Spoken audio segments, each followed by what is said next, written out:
Hello, hello, hello. I know a lot of you had questions about why I was delving into the marriage license ordeal.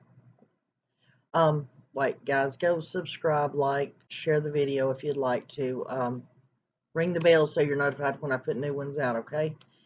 Anyways, let's get back to it. You all questioned why I was delving into the marriage license deal.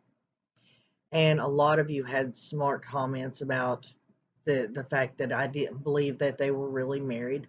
No, I'm not questioning the fact of whether Dawn and Candace are truly married or not. That wasn't the issue.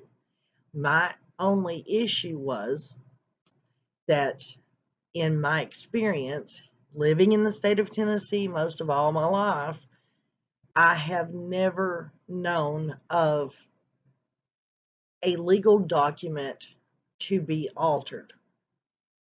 And when I seen that the date on this legal document has been altered, I had questions. And I wanted to find answers to those questions. I'm a very curious person, very inquisitive person. And when I see something that's not correct, I want to know why. Now, I have spoke with Hawkins County, I've spoke with Sullivan County, Sevier County, Cott County, and some other people spoke with some other courthouses and county clerks. And I even spoke with Angela Hess, who is the deputy county clerk in Sullivan County. We have come to the conclusion that now let me state there. I have been told that it is illegal to obtain a marriage license if it is not your marriage license. If you are not one of the people on that marriage license, you are allowed, it's public knowledge, you are allowed to get information either in person or on the phone about the information on the marriage license. But you are not supposed to be able to order that marriage license because you could steal somebody's identity by doing this. So, and in all my life, I have always known that you are not allowed to do that. Okay. Also, if you'll notice on the manila envelope that it was mailed in, normally most counties that I've spoke with mail out information or legal documents. It says county clerk at the top, and then it gives the address for whatever county it was mailed from.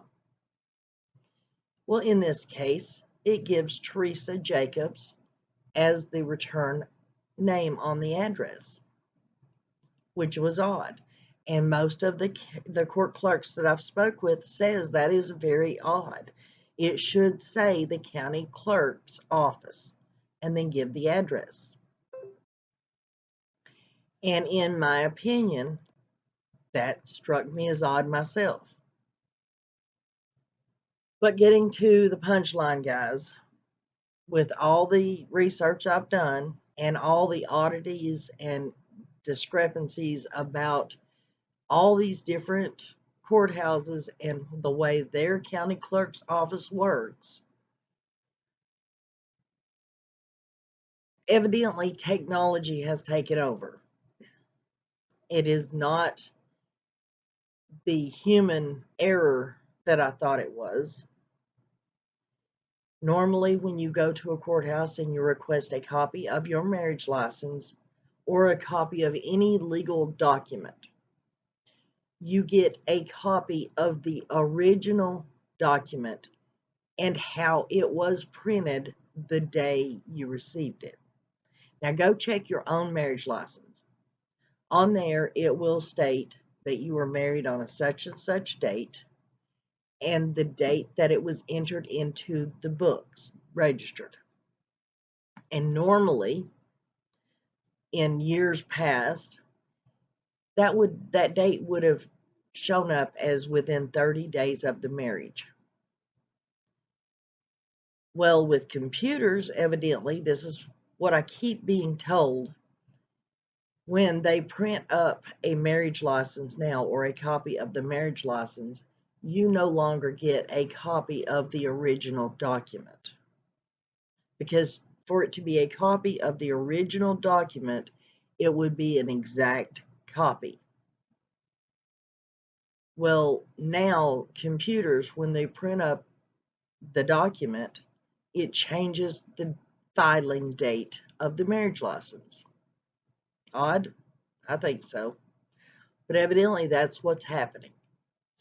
So I advise anybody who wants an original that they should go to their courthouse, request the copy, and then ask for a photocopy of what was written in the actual registry books.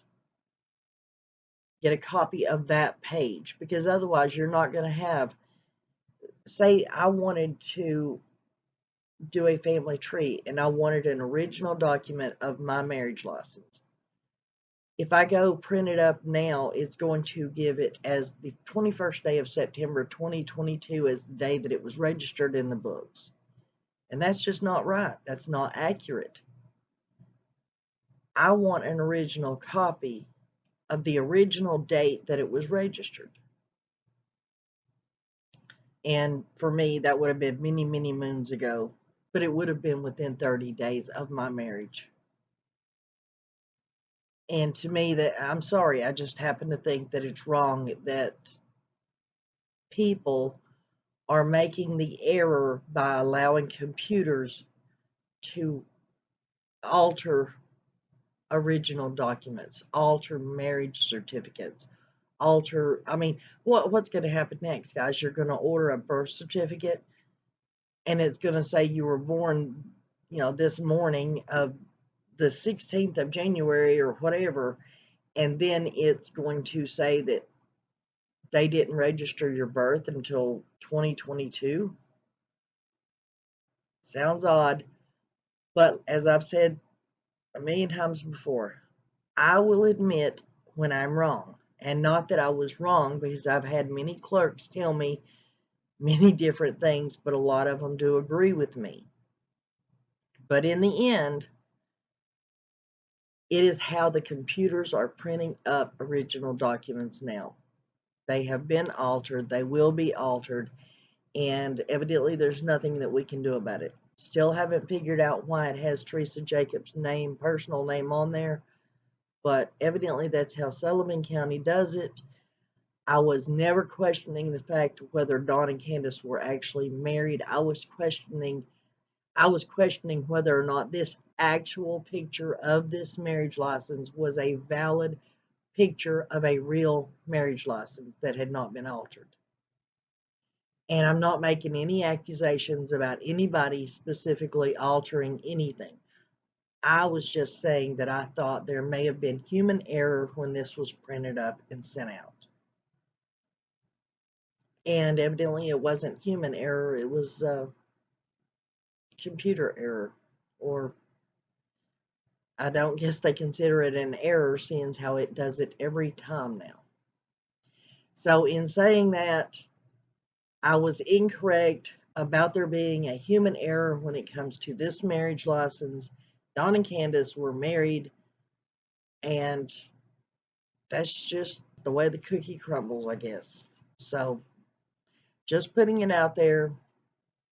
If I find out later on any new evidence or new information about this, I will let you all know. But as of right now, it's settled. I guess computers have taken over the world. I guess. See you guys next time on the next video. Say prayers for all the kids, and thanks for listening.